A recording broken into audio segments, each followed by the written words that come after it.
Yes, I love to praise his name. Amen. Appreciate the brothers for leading us in our service. Thank you for the multiplicity song leaders that lifted up our hearts in song. And thank you for the prayer warriors that takes us to the throne room. Thank you for the brother that come and read the inspired and holy word. Thank you for the brothers that serve the Lord's Supper so we can remember the death, the burial, and the resurrection of our Lord. Thank you for the brothers that took up a collection and give us a little bit of what God has been giving you so we can continue to serve you, to serve others. I love to praise his name. Amen. So we are good to be here this morning. We're glad to be in the house of God, in the house of prayer. Good to see so many of you that have decided to come out on this beautiful Lord's Day because this is the day that the Lord has made. So let us rejoice and be glad in it. Amen. Amen. Is that Sister Michelle? Sister Michelle! How you doing, Sister? Let's give a round of applause. Wait a minute. Wagwan! Sister Michelle. I know I couldn't help it. There is a word in 1 Samuel that I strongly believe that's our life. In previous chapters of 1 Samuel chapter 1, we are given a glimpse on why David is a man after God's own heart. David was given the opportunity to kill King Saul, to get revenge on King Saul. And he was placed in a position to kill Saul if he wanted to. But instead of murdering his enemy and claiming the kingdom of Israel for himself, David exercised grace and wisdom. Our passage today, however, finds David in a different set of circumstances and an entirely different state of mind. Let me press rewind for a quick second. I said that David could have killed Saul, his enemy, but he chose not to kill Saul. But in the text that was read for our hearing, this is a completely different scene, and David is in a completely different mindset. This text shows us what happens when anger controls our lives. Does anybody in the house have a problem with anger? Or maybe I should ask, is there anyone that does not have a problem with anger? Fact is, we get mad from time to time. Problem is, we don't always know how to control our anger. Often, our anger controls us, and we don't even realize it. Our anger has caused devastation and destruction on a scale which we could never imagine. That is the danger of anger. That is why the Bible has a lot to say to the believer about controlling their temper. So today, I just want to take this episode out of David's life. And I would like for each of us to examine your own heart regarding anger. Now, as we approach this subject, again, if you see you in this message, then make the right alteration. So I want to preach for the next few minutes from a subject which is simply entitled, if you don't manage your anger, it will manage you. If you don't manage your anger, it's going to manage you. Now, in the beginning of 1 Samuel, we're introduced to a man from Moab. His name is Nabal. Nabal was a very rich man. Nabal had 1,000 goats and 3,000 sheep. That's a lot of curry goat and lamb chops. Amen, somebody. 1,000 goats and 3,000 sheep. That's a rack of lamb all day, right? Yeah. But he was a mean old rat. Nabal was a wicked man. He was evil. But he was married to a woman by the name of Abigail. And the Bible described her as beautiful and intelligent. So she's beautiful, she's wise, and she's intelligent, but she's hooked up with this old rich rascal. Now, during this time, it was a time of sharing. And during the time of sharing, the sheep sharers, they get all the sheep together, they shave the wool, they make a lot of money during the time of sharing because they can sell all the wool products. Well, David is going through a few skirmishes right now with a couple of wild tribes, and he's fighting them off and everything. And during this particular time, when you are at war, whatever is around you, you protected it. You protected the servants, you protected the sheep. So when David was fighting that, a lot of Nabal's sheep was in that area. David's men are hungry, but they didn't touch any of his sheep. They protected the sheep and they protected the shepherds while they fought off this wild tribe. Now, I want to give you the reason for David's anger now. First of all, David is on the run from Saul. Him and his men, they're hanging out in the wilderness. Like I said, they're fighting off a couple of tribes and they're trying to protect the shepherd. Thus, he comes during the sharing time. All right? So what happened was David sent about 10 men to Nabal. And he said, when you get there, tell Nabal that I watched out for your men and I watched out for your sheep. Your men are fine and we ain't eat no lamb chops.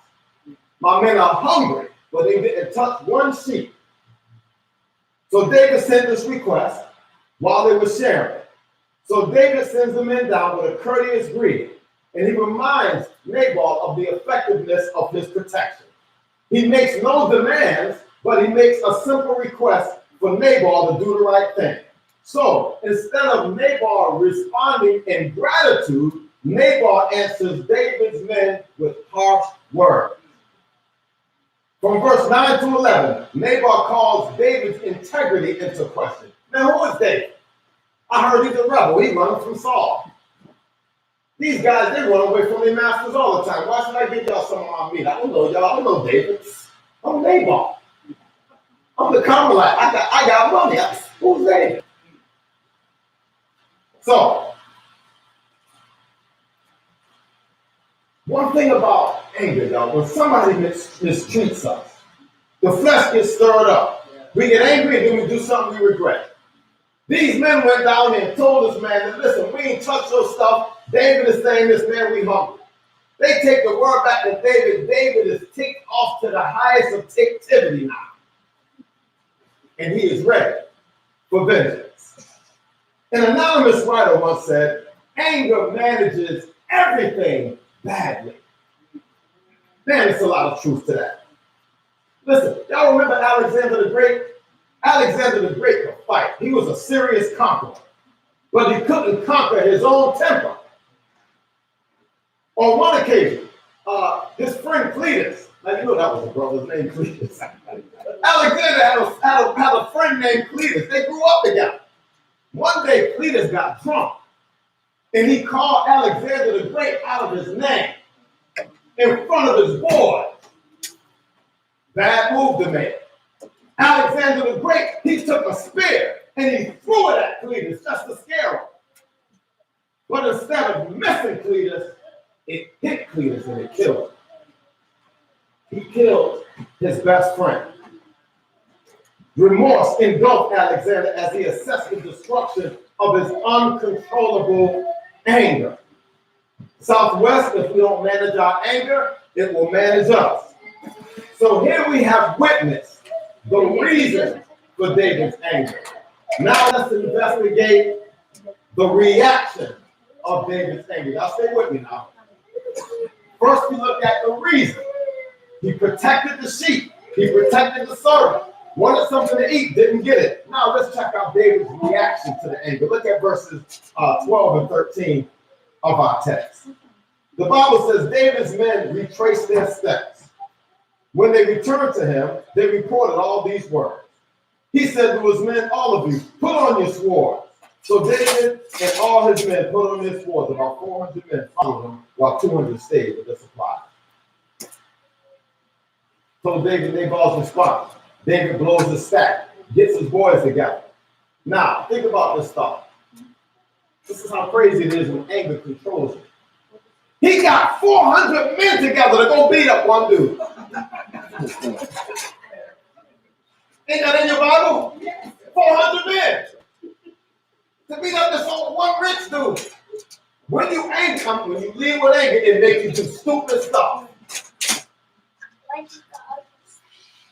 Have you ever said or done anything in anger that you wish you wouldn't have said. Oh yeah, we all have. I recently had an exchange of words with my supervisor. And the information he gave me frustrated me and angered me. I didn't have my anger in check. And I responded in a way that was not godly to my supervisor. And after I said what I said, it hit me like a ton of bricks that I didn't deliver this in a godly way. I went home, I prayed, I asked God for forgiveness, went back the next day, went back to the supervisor, said, listen, man, I apologize for the way I said what I said. I could have said, oh man, that's no big deal. Yes, it is. To me, it is. I could have done that in a more professional and more godly way. But I led with anger. And I looked crazy because I said, I'm a child of God. My response made me look crazy because I'm professing one thing and I'm responding another way. I did not manage my anger in that case. But yet, what that taught me was to be careful next time. To try to learn from my mistakes. Anger is not an emotion that you want to lead with. See, because anger, it could be a very selfish emotion. Think about this thought. Many folk get mad because they can't have their way. A lot of folk get mad because they want something and they can't have it. This can be a very selfish emotion. And for the most part, anger, that kind of selfishness, that kind of behavior pattern begins when we are children. When a child can't have what they want, get upset, start crying. You just noticed that. Guarantee you, Elijah probably wanted something. Couldn't have it. Start crying. He's angry.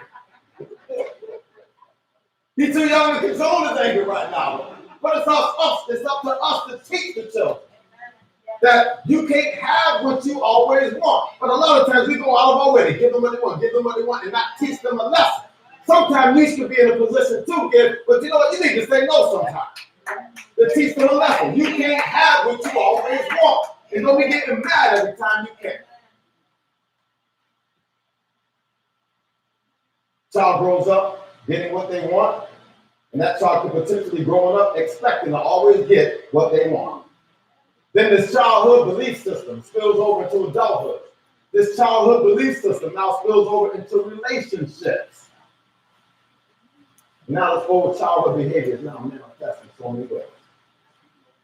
We have to work hard at teaching our children that they can't have everything. And let them know that anger is not the proper response. See, you and I, we have to unlearn this behavior and learn other behavior. Y'all catch that? There's some behaviors that we have to unlearn. And simultaneously trying to learn something else. Because see, stuff ain't going to always go your way. And let me drop this by, which is a little bit more relevant to our subject. When you go out of your way and do something for somebody, in the back of your mind, there is an expectation that that person should do something for you. Why? Because you have done something for them. Well, that's not the case here with David and Nabal. And it's not always the case with you and I. When you have bent over for folk, gave folk your last dollar, sacrificed for them, prayed for them, went out of your way for them, and when you need them, they refuse to receive.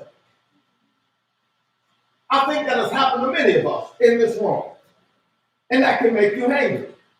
It really can make you angry. But let me say this. You can't go through life expecting folk to do what you expect them to do. Amen, somebody. Because it will lead, listen, your expectations will lead to disappointment.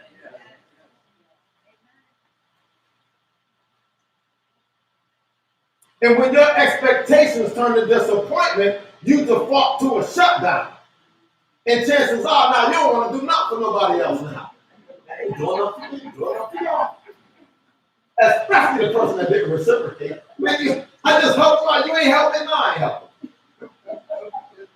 And then if you're not careful, that's going to happen with everybody. No, I ain't helping. Be careful with your expectations. Be careful, they can lead to disappointment. That's why the Bible always tells us, don't grow weary of doing what's good. Oh, I think I need to say that again. Don't grow tired. Don't go away. Keep doing stuff for folk. Even if they ain't doing nothing for you.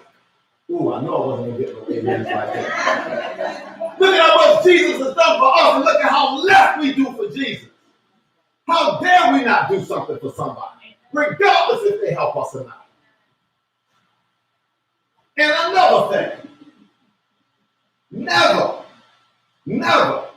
do something for somebody and then throw it in their face when they refuse to do something for you. Come on, somebody. Don't do nothing for me and you're going to throw it in my face later. Don't be reminding folk what you did for them. Because when you do, that questions the sincerity of your service.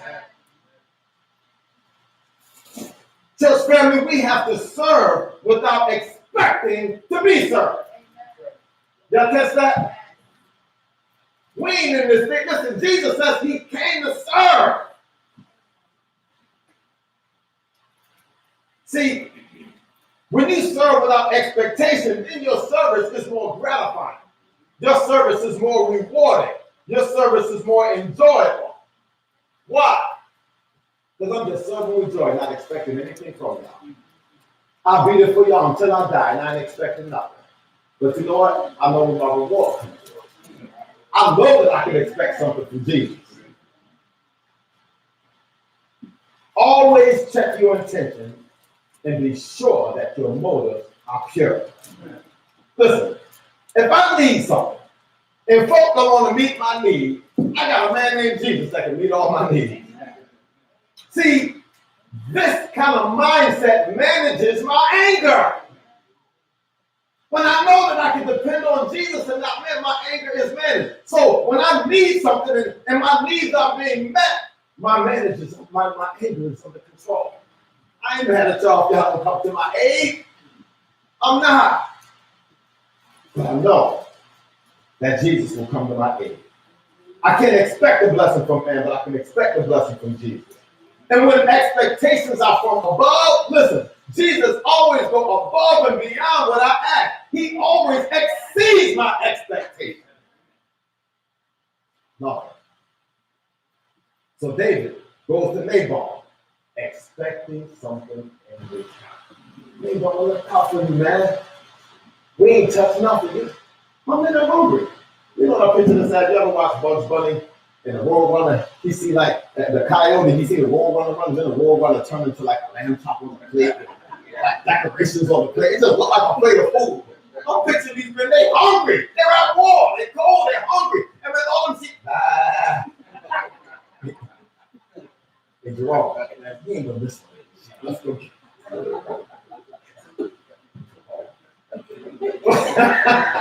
Yeah, some brothers off the field, man. Hakeem was hungry.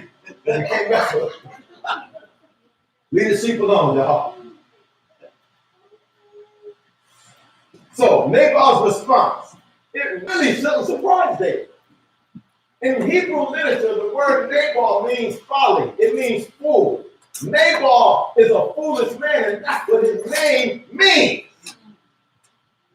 So David, man, why are you surprised? Look at how the Bible describes this one. He's hard to get along with. You don't want to be friends with a cat like Nabal. He's not a likable guy. Nabal was a jerk.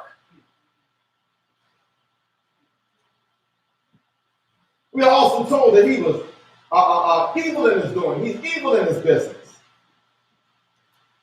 But he was a wealthy, wicked man. And when folk are wicked, when folk are wealthy, it seems as though their wickedness just affects more people when you're rich and wicked. It seems like the wickedness just permeates a little bit more. Because see, wicked, wealthy folk, they have a sense of entitlement. Some think that they are above the law. Wicked, wealthy people, listen, wicked, wealthy people have no boundaries. And guess what? Folk with no boundaries don't respect your boundaries. Young ladies, you got boundaries. A lot of young men out here don't have none. They don't respect your boundaries. Come on, baby. Y'all heard it all. don't respect your boundaries. Young men, there's some hot little girls out there, don't respect your boundaries. Now I go to church, I'm trying to save myself from that. What? I'm babysitting tonight. Anybody gonna be? You can come over tonight. Yeah, that's right, but this is real stuff. We all been a victim of some of this somehow. I'm just keeping this thing real. They ain't got no boundaries. When they want what they want to cross. They don't respect your boundaries. And when you see that somebody doesn't respect your boundaries, run! Get out of there.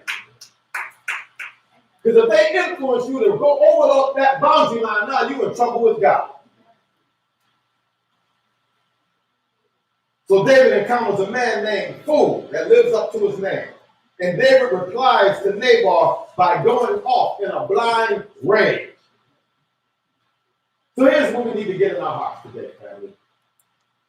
We cannot always control what other people do to us, but we are absolutely in control on how we respond to what other people do to us. Church family, we got to manage our anger, or else it will manage us. It really will.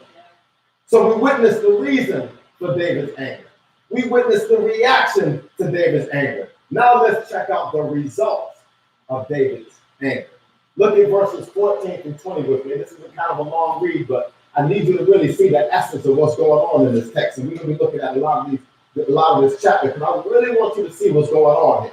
Now, in verse number 14 of 1 Samuel chapter 25, and we're going to go all the way to 20, the Bible says one of Nabal's young men informed Abigail, Nabal's wife, "Look, David sent messengers from the wilderness to greet our master, but he yelled at them. The men treated us well. When we were in the field, we weren't harassed, and nothing of ours was missing the whole time we were living among them. There were a wall around us, both day and night. The entire time we herding the sheep. Now consider carefully what you must do, because there is a certain to be trouble for our master and the entire family. He is such a worthless fool, nobody can talk to him." Abigail hurried, taking 200 loaves of bread. Listen, y'all, that's a lot of bread. She took 200 loaves of bread, 2 skins of wine, 5 butchered sheep, and a bushel of roasted grain, 100 clusters of raisins, and 200 cakes of pressed figs, and loaded them on the donkey. Man, that's not like some good eating. That was a lot of lamb chops, Richard. I keep referring to we love lamb. We not just discovered that. He butchered all of it. Listen, she got busy. My hungry ain't feed her. Oh, Lord, y'all hungry? I'm going to feed y'all. Listen, I'm going to tell you right now, y'all about to fall in love with Abigail. I'm telling you right now. Where's little Abigail at? Where's she at? She named after little Abigail. Oh, yeah, we love you too, Abigail. But y'all really about to love this Abigail right here. All right, let's read on. Verse, where we at? Number 19? Okay. The Bible says, "Then she took her male servants, go ahead of me, and I will be right behind you." But she didn't tell her husband Nabal. Verse 20. As she rode the donkey down the mountain past hidden from the view, she saw David and his men coming toward her and met them. Now watch Abigail's appraisal of the situation. Nabal was a fool, but his wife was everything that he was not. As a matter of fact, in Hebrew, the word Abigail means my father of joy. So she was a beautiful woman physically, says the Bible, and she was a spiritual woman, says the Bible. Oh, fellas, that's a wonderful combination. I'm gonna tell you right now, she's fine and she's spiritual. What more could a man ask? She's lovely and she's godly. Oh, Lord. That's good. So she was lovely at heart as well as she was at appearance. Now, when she hears that a fool with a foolish husband has done, she takes the necessary steps right in her own hand. She gets the food together, put all the stuff together, tells David and his men to go up before him, and she's going to meet him, and she hoped that she could change David's mind. Church family, have you ever had to clean up somebody else's mess because they got mad instead of did something? Now stuff messed up. Now you got to clean up their mess. Trying to clean up somebody else. Damage control. Abigail went right. I mean, as soon as they missed it, Abigail, listen, David, they was fighting war, and they wouldn't fit, and they all did what? Damage control. She went right action. She was proactive. She gets the food together. But notice something here about Abigail. We are told that she did this without consulting her husband. Listen, she's not working against her husband. She's really working for her husband. See, a carnal-minded woman, a worldly-minded woman, would have said, oh, Lord, this is the opportunity I've been waiting for. All I got to do is just sit here and wait for David to take care of that old food for me. See, it must have been rough being married to Nabal. Nabal probably mistreated Abigail. Emotional scars, verbal scars, all kind of stuff. See, a lot of sisters would have been like, well, Dave, go handle your business, man. A lot of sisters, get him. He been mistreating me, he mistreats his son. Nobody don't like him. She was a woman. And she was out for her husband. Abigail went behind the scene, did her best to protect her husband. Why didn't Abigail tell Nabal what she was doing? The same reason why everybody else did. They said, man, we can't talk to Nabal, he's unreasonable. He's stubborn. Nobody can talk sense to this dude. You know anybody like that? Can't get through them for nothing. This thing is hard. Nothing penetrates. I think someone was going to have to look in the mirror and tell that, am I like that? Nabal was unapproachable, stubborn, wouldn't listen. See, a stubborn man is just as bad as an angry man. Can't get through them. Mind is set. So, just let me say this as before while I move on. Fellas, listen to your wife. Oh, I wish every wife in the house would have said amen. Amen. I ain't against the fellas. I ain't like I'm on your side, but all I'm saying is God gave us women as a helpmeet. She is your completor. Sister Jones completes me. She's my helpmeet. She will often have wisdom in areas where I could possibly be lacking in some situations in life. Wise is the man that consults with his wife and listens to what she has to say. And that goes for me too. Because I don't always see now you will say amen. All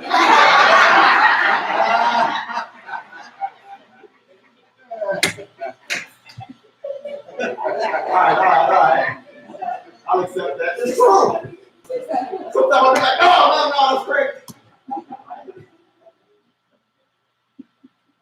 Let's look at verse 21 and 22 at the time. All right, verse 21.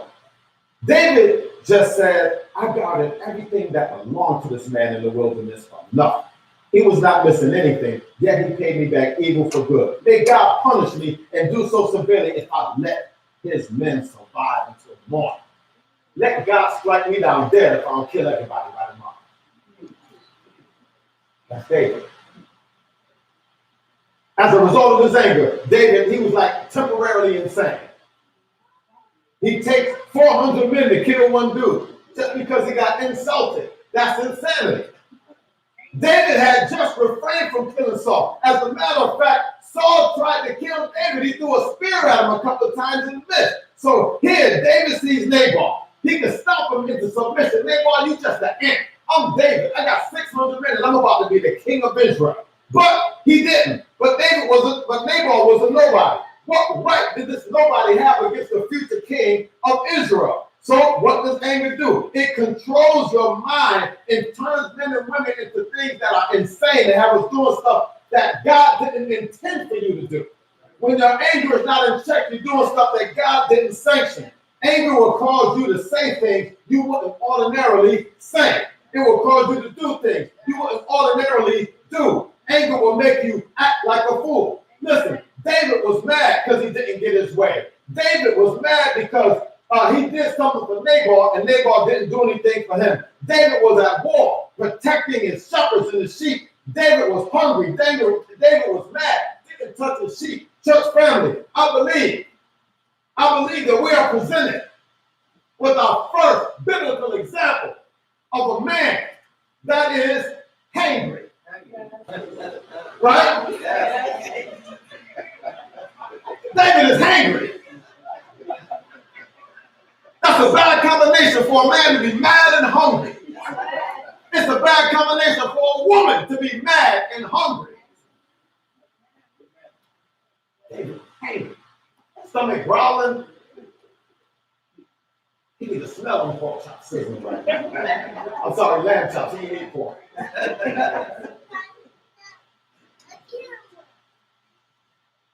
Being hangry had a hold on David. Being hangry had dominion over David.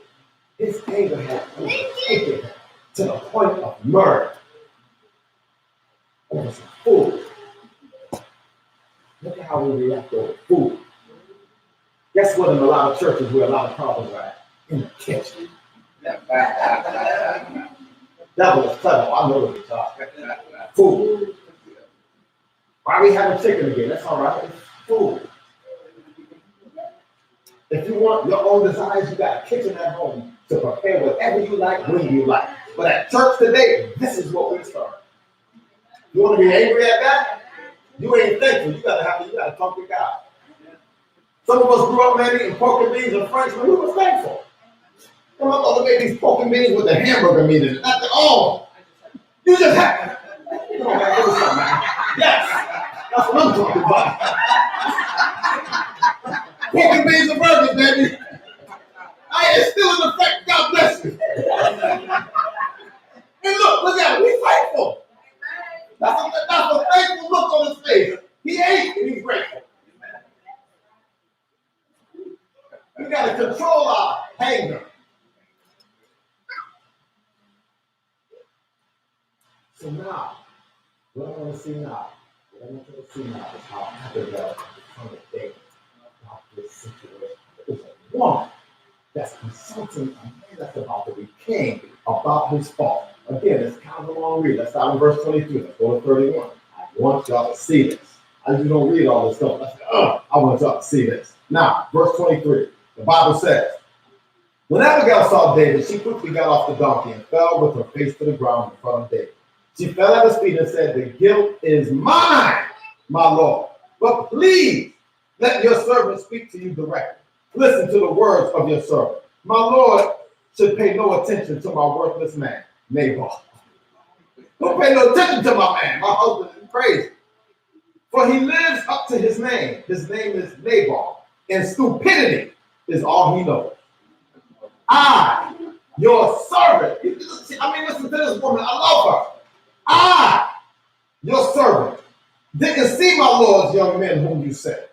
Now, my Lord, as surely as the Lord lives and as you yourself live, it is the Lord who kept you from participating in bloodshed and avenging yourself by your own hand. May your enemies and those who want to trouble for my Lord be like Nabal. Accept this gift your servant has brought to my Lord, and let it be given to the young men who follow my Lord. Please forgive your servant's offense, for the Lord is certain to make a lasting dynasty for my Lord, because he fights the Lord's battles throughout your life. May evil not be found in you. When someone pursues you and attempts to take your life, my Lord's life will be tucked safely in the place where the Lord your God protects the living. However, he will fling away your enemies like stones from a sling. Verse 30, when the Lord does for my Lord all the good he promised and appointed ruler over Israel. 31, therefore, he says, there will not be remorse or troubled conscience for my Lord because of the bloodless bloodshed of my Lord's revenge. You hear what she is saying right here? She's saying your conscience is going to be all right because you ain't going to do this bad thing. God is stopping you from doing this thing. She appeals to the situation. See, when Abigail meets David, she humbles herself first of all. Listen, she refers to David as a handmaid or a servant 6 times in this text, and she says, my Lord, 14 times in this text. She is in humble submission. She comes to his presence humble, open, and honest. She admits that David and his men have suffered wrong at the hand of Nabal. She admits that her husband is a wicked man. She asked for forgiveness and pleads with David to accept this food, accept this gift, and spare Nabal and the rest of his household. She tells David that God has stopped you from doing this horrible thing in verse 26. Then she tells David that if he kills Nabal, this anger will be in your legacy as a dark cloud for the rest of your life. Abigail said, see, you got to understand what Abigail is doing right here. Oh, Abigail, yeah, we're talking about Abigail. Oh, the one in the Bible. We're talking about the one in the Bible. Remember Abigail said, huh?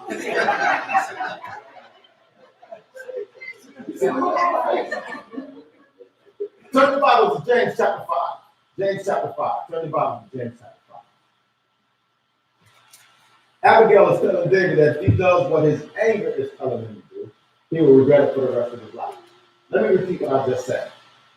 Abigail is saying, if you do what your anger is telling you to do, you'll regret it the rest of your life. How many times have we done what anger has told us to do? I just admitted one of mine. Anger told me to do what I did.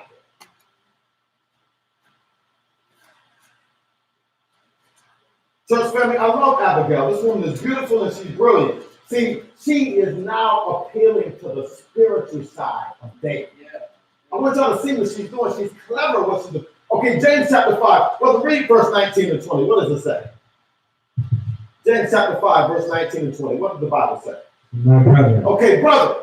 If any among you err from the truth, if any one of you wander from the truth, and one convert him, now if somebody comes and turns him back to the truth, let him know that he who converted a sinner, that he who turns a sinner from the error of his way, will save a soul from death, will save his soul from death, and shall cover a multitude of sins.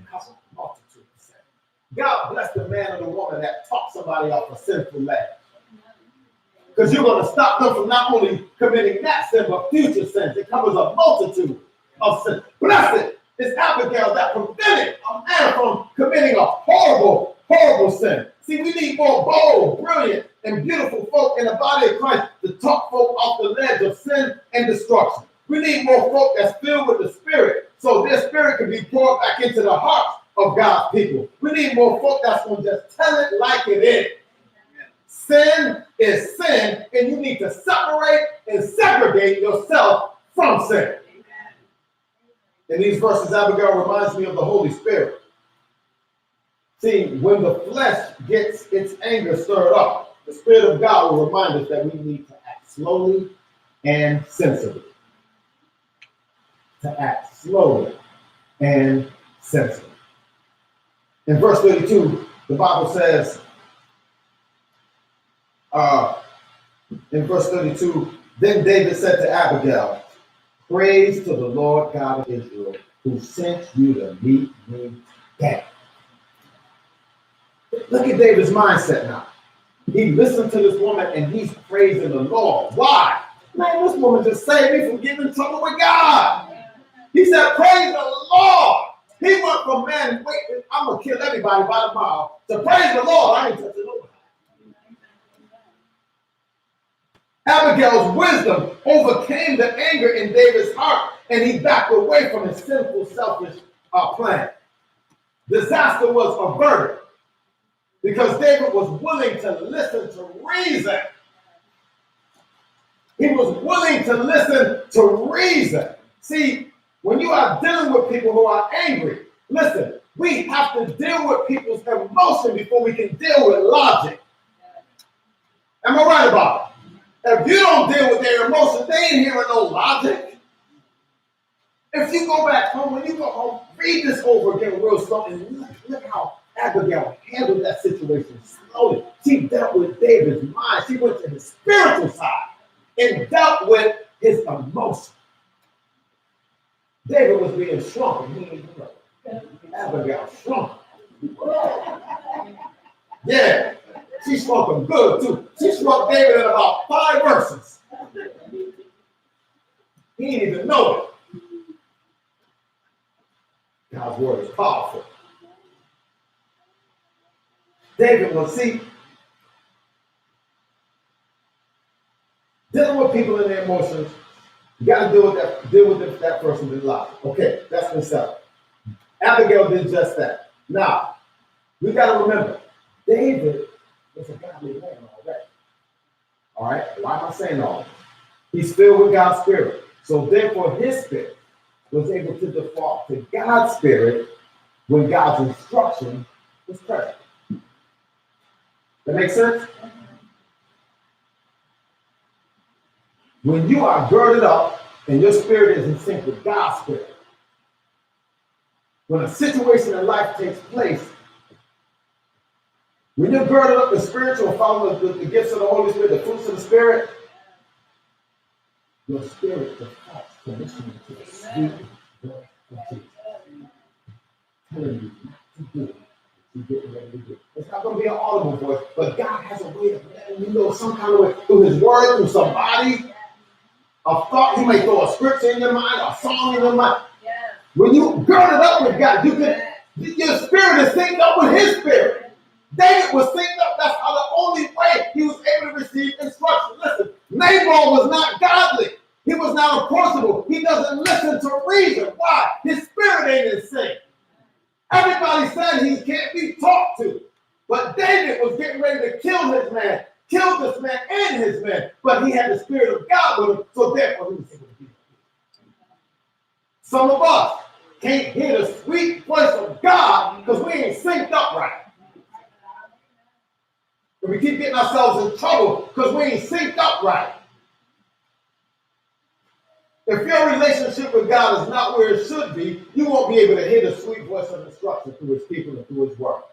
Sadly, the loud cry of anger in our hearts is so loud we cannot and will not hear the small voice of God. Because anger is so loud, you can't hear nothing. You got to quiet this thing down. Stop, look, and listen. So if we can just learn just to calm down, listen to what the Spirit is saying, and respond to him instead of the flesh, it will save us a lot of heartache in our religion. So in conclusion, let's look at the last few verses, 32 through 35. Because we read 32, 33 through 35. Your discernment is blessed, says David, and you are blessed. Today you kept me from participating in bloodshed and avenging myself by my own hand. Otherwise, as surely as the Lord God of Israel lives, who prevented me from harming you, if you had not come quickly to meet me, Nabal wouldn't have had any men left by morning light. Then David accepted what she had brought him and said, go home in peace. See, I have heard what you have said and granted your request. David's anger is conquered. The closing verses of this chapter show us how and why David was able to overcome and manage his anger. Oh, friends, listen, I think we can all use this lesson in our lives. Abigail counsels, it hit David like a ton of bricks. David was like, man, what's wrong with me?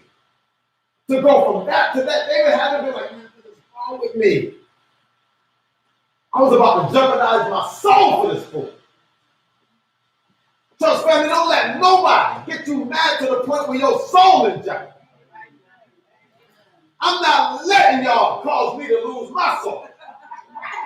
Burning up in hell because of y'all? No, I'm not. If I go to hell, it ain't gonna be because of y'all. Getting mad at some stuff, no. So he says I was about to jeopardize. Thank you, Abigail. You all right with me? Thank you. You saved me.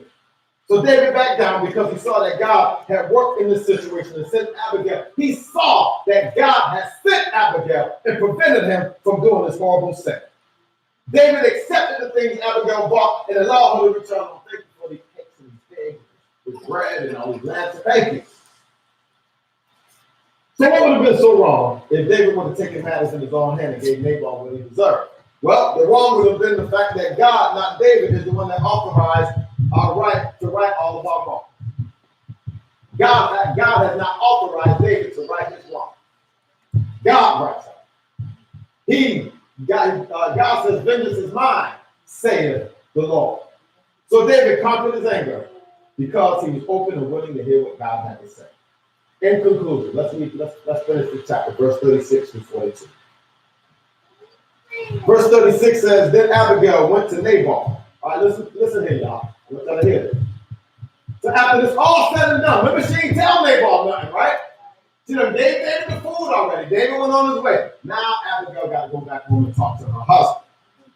Verse 36. Then Abigail went to Nabal, and there he was in his house, holding a feast fit for a king. See, he done made all that money from selling the wool, so he partying now. Yeah, he got a few extra dollars. Come on, fellas, all the liquor's flowing. We got dancers. We got everything going on. Listen, you got to remember, when the Bible says that he's a wicked and evil man, that thing snowballs. There's no limit to his sin. I only could imagine what kind of party this was. It sure enough wasn't a godly one. How do we know that? Let's keep reading. Verse 36, then Abigail went to Nabal. There he was in his house, holding a feast fit for a king. Nabal was in a good mood and very drunk. He didn't just have a buzz. The Bible said he was very drunk. So she didn't say anything to him until morning light. See, she's smart. You can't reason with a drunk man. Nabal is drunk as a skunk. Verse 37. So in the morning, when Nabal sobered up, his wife told him about these events. Listen to this. Then he had a seizure and became paralyzed. About 10 days later, the Lord struck Nabal dead. When David heard that Nabal was dead, he said, praise the Lord, who championed my cause against Nabal's insults and restrained his servant from doing evil. Now, don't y'all misinterpret this. Don't y'all be praising God when y'all enemies die. Don't y'all be doing that. Now, understand David's relationship with God. What's going on right here? Now, don't give us the green light to praise folk that die. I just wanted to drop that in. The Lord brought Nabal's evil deeds back to his own head. Then David sent, now listen to this, now here we go, y'all. I love it. Then David sent messengers to speak to Abigail about marrying him. Hey man, you know what this reminds me of school? Hey John.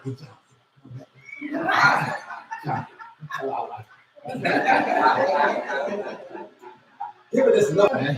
Say, will you go with me? Check, yes, check, no. Y'all remember that? Oh no. But there is a man, listen. And she's smart. Nabal dead. See, he just probably wanted to praise the God. Let me stop. So he said, man, go down there. And tell Abigail, I'm going to wipe her up. So where am I now? Where am I? Verse 40? So when David's servant came to Abigail at Carmel, they said to her, David sent us to bring you to him as a wife. She stood up, then she bowed her face down to the ground and said, here I am, your servant. Listen, I'm going to wash your feet, the servant's feet.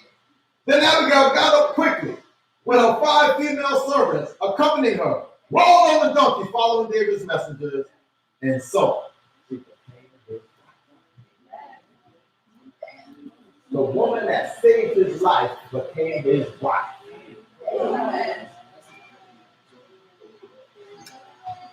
Nabal was gone. And when them men came and said that David wanted, he said, she got up. Praise the Lord. Man, that was a very short engagement. They only said a few words in a few chapters. David was smitten. She was beautiful. She was wise. She knew that he was about to be king. Abigail ain't stupid. So, in conclusion, he gets home, trying to talk to Nabal, drunk, and he dies. So, what do we do with this message, y'all? I think we need to bring our anger to the Lord, amen? Amen. I think we need to listen to wise counsel concerning that. I think we have learned what anger can do to us if it's not in check. All right? So let's quiet our mind so we can listen to the still voice of Jesus. Don't respond so quickly when you're angry. When you get mad, you got to know you. I don't need a minute. Talk about this in front of you. I need a minute, because if I respond right now, it's going to be too fast. I need some time. Give me a minute, give me an hour, give me a day. Then I gotta simmer, all right? Because my heart is heated. And if I say something now, it could be a meltdown. It ain't going anywhere. And so never lead with your emotions. Never let anger take the lead. Amen? Because in the slide that we said today, we said if you say something out of anger, you better believe that's going to be the best speech you'll ever regret. Lead with anger, that'll be the best speech you'll ever regret. So, when it comes to being angry, let's get our anger in check and be mad at the stuff God mad at. If you want to be mad at something, let's be mad at what God mad at. It is mad. What is God mad at? God doesn't like injustice. He's mad at injustice. He's mad at partiality, self-righteousness, jealousy, and pride, and conceit, deceit, stubbornness, racism, lying, and fornication, and cussing, and alcoholism, disobedience, strife, drama, unfaithfulness. God hates those things. He gets mad when we do these things. Let's be mad at that. If you're going to be mad at something. If he has used this message to speak to your heart, I challenge you to get before him and get the help that you need. Manage your anger. That's all I'm saying. Manage your anger. If not, if you see what he's about to do to David, David's anger had managed him until Abigail knocked him off the leg. If Abigail wasn't there, it wouldn't happen. So if you're here today, then you got some anger issues. You got a bad temper. Let it be known to the church. We can pray with you. We'll pray for you. You ain't got to tell you. You ain't got to tell us what you're mad at, who you mad at. But if you got a temper issue, you need to be prayed for, prayed with. How many times have our temper gotten us in trouble? Now, somebody could be here right now that need all their sins washed away. Somebody could be here right now that led with emotions, led with anger, have done something that they shouldn't have done. But you're not covered with the blood. You need to be covered with the blood. But how do I get covered with the blood? You got to be immersed in water for the forgiveness of your sins. You've heard the Bible. All you got to do is believe it, but you got to act on that belief and take a proactive approach about your soul and your spiritual act. Confess Christ being your son of God. Repent of your sins and say, I'm going to turn my back to sin and be baptized for forgiveness. If you remember the Church of Christ and you've been baptized and you're trying to live right and you're on this journey, and then here comes an obstacle that got you mad as you fell short. Go back to repent. Rededicate. Recommit your life to the Lord. He loves you. He's slow to anger. He ain't like us. Stuff get us mad quick. God don't get mad. Praise God. If God got mad quick, we'll all be in a lot of trouble. So that's two categories. You either cover with the blood or you're not. If you're not covered with the blood, you need to come out of these arms. We're going to sing a song and that invitation just for you. So you can come, so you can be covered by the blood of Jesus. And so that he can help you through the gift of the Holy Spirit. Manage your anger for him. Let us all stand and let us have a closing song. When the